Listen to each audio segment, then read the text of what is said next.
সরকারি গেস্ট হাউসে কংগ্রেসের সর্বভারতীয় নেতা রাহুল গান্ধীকে মধ্যাহ্ন ভোজন করার অনুমতি দিল না মালদা জেলা প্রশাসন। 31 জানুয়ারি মালদাতে প্রবেশ করবে কংগ্রেসের ন্যায় যাত্রা। তাই সর্বভারতীয় কংগ্রেস নেতা রাহুল গান্ধী মধ্যাহ্ন ভোজনের আয়োজন করা হয়েছিল রতুয়া থানা ভালুকা সেচ দপ্তরে গেস্ট হাউসে। জেলা কংগ্রেসের পক্ষ থেকে প্রশাসনের কাছে লিখিত আবেদনও করা হয়, কিন্তু প্রশাসনের পক্ষ থেকে তার নাকচ করে দেওয়া হয়েছে। এখনো পর্যন্ত আমরা গেস্ট হাউসের কোনো পারমিশন পাইনি, এটা ঠিক। আমরা আমাদের সর্বভারতীয় নেতা রাহুল গান্ধীর যে লাঞ্চের ব্যবস্থা ছিল সেটা হচ্ছে ভালুকা ডাকবাংলো। আমরা যথারীতি আবেদনও করেছিলাম। আবেদনের ভিত্তিতে আমরা বারবার চেষ্টা করেছি ইরিগেশন মহানন্দা এমবেনমেন্টের, এমনকি সেক্রেটারির সঙ্গে কথা হয়েছিল। সেক্রেটারি সাহেব বলেছেন একটাই কথা, যে আমরা পরে জানাচ্ছি। এখনও পর্যন্ত জানাইনি। আমরা জানি না কেন আমরা এই গেস্ট হাউসটা পাচ্ছি না। এরকম একটা দোদুল্যমান অবস্থায় তার বিকল্পও আমরা দেখছি, যাতে আমরা আমাদের যে কর্মসূচি সেই কর্মসূচি সফল করা যায়। কেন দিচ্ছে না দাদা, কি মনে হচ্ছে?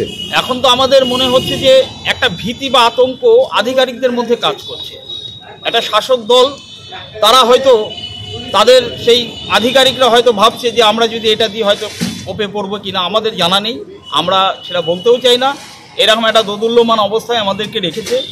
আমরা সরকারি গেস্ট হাউস যেগুলো, সেগুলোর জন্য আবেদন করেছিলাম। আমরা শুনতে পেলাম মাননীয় মুখ্যমন্ত্রী এখানে মালদায় সভা করতে আসছেন। সমস্ত গেস্ট হাউস তারা দখলে নিয়ে নিয়েছে। এই অবস্থায় আমরা আমাদের সাধ্যমতো আমরা কাজ করে যাচ্ছি। আমরা আমাদের এলাকার মানুষজন, জনগণ, মালদাবাসী আমাদের সাথে আছে। তার জন্য আমরা মনে করি সর্বতোভাবে মানুষের সহযোগিতা আমরা পাবো। এই সহযোগিতা নিয়ে আমাদের কর্মসূচি আমরা সফল করব। বিশেষ করে মালদা জেলার কংগ্রেসি নেতৃত্বদের অভিযোগ করা ছাড়া আর কোনো উপায় নেই, কারণ তারা সারা বছর ঘুমিয়ে থাকে। ভোট আসলে তারা জেগে ওঠে। আমরা সাংসদ নির্বাচনে তারা প্রতিবার নির্বাচিত হলেও আর 5 বছর মানুষের সাথে যোগাযোগ করে না।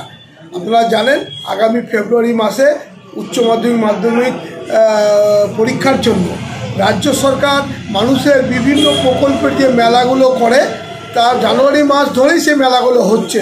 এবং এই কারণেই সেই সব দপ্তরের আধিকারিক থেকে শুরু করে মন্ত্রীরা জেলার বিভিন্ন প্রান্তে তারা বিভিন্ন মেলা উপস্থিত থাকে বলে রাজ্য সরকারের বিভিন্ন গেস্ট হাউসগুলো ইতিমধ্যেই সরকার বুক করে রেখেছেন মন্ত্রী বা আধিকারিকের জন্য। হঠাৎ করে আজকে রাহুল গান্ধী আসবে বলে ঘুম ভেঙেছে কংগ্রেসের, আর বলবে গেস্ট হাউস আমাকে দাও। বুক করা গেস্ট হাউস পূর্ব পরিকল্পনা থাকার জন্যই রাজ্য সরকার এই গেস্ট হাউসগুলো বুক করে রাখার জন্য আজকে কোনো কারণে তারা পাচ্ছে না। তাই হঠাৎ করে বলবে যে তৃণমূল কংগ্রেস দিচ্ছে না, সরকার দিচ্ছে না, এইসব অভিযোগ এবং এইসব কথা বলে মানুষের মন ভেজাতে পারবে না কংগ্রেস দল। কারণ রাহুল গান্ধী যদি আসবে, তার পরিকল্পনা অনেকদিন আগের থেকেই হয়ে থাকে, তাহলে এতদিন কেন বুক ভাঙেনি? এই জন্য কোনো লাভ নেই কংগ্রেসের। নির্বাচনেও কোনো লাভ হবে আশা করি না, কারণ মালদা জেলার কংগ্রেসিরা সারা বছর কোনো কাজ করে না, মানুষের পাশে থাকে না, কোনো প্রকল্প নিয়ে মানুষের সাথে থাকে না, কেন্দ্রীয় সরকারের বিরুদ্ধে আন্দোলনটাও করে না। পাথর ছাড়াই প্রতিকার সম্ভব। মালদার প্রাচীনতম ভৃগু বংশ জ্যোতিষী পণ্ডিত এস শাস্ত্রী। দাম্পত্য সমস্যা, বিবাহে বাধা, ব্যবসায় অবনতি, পরীক্ষায় অকৃতকার্যতা, ভাগ্য গণনা, গোষ্ঠী বিচার, ঠিকুচি গোষ্ঠী এবং মৃত্যু ছাড়া সকল সমস্যার সমাধানের জন্য যোগাযোগ করুন জগদম্বা জ্যোতিষ কেন্দ্র, বিবেকানন্দ স্কুলের পাশে, মালদা। মোবাইল 09730278332 অথবা 09332056956।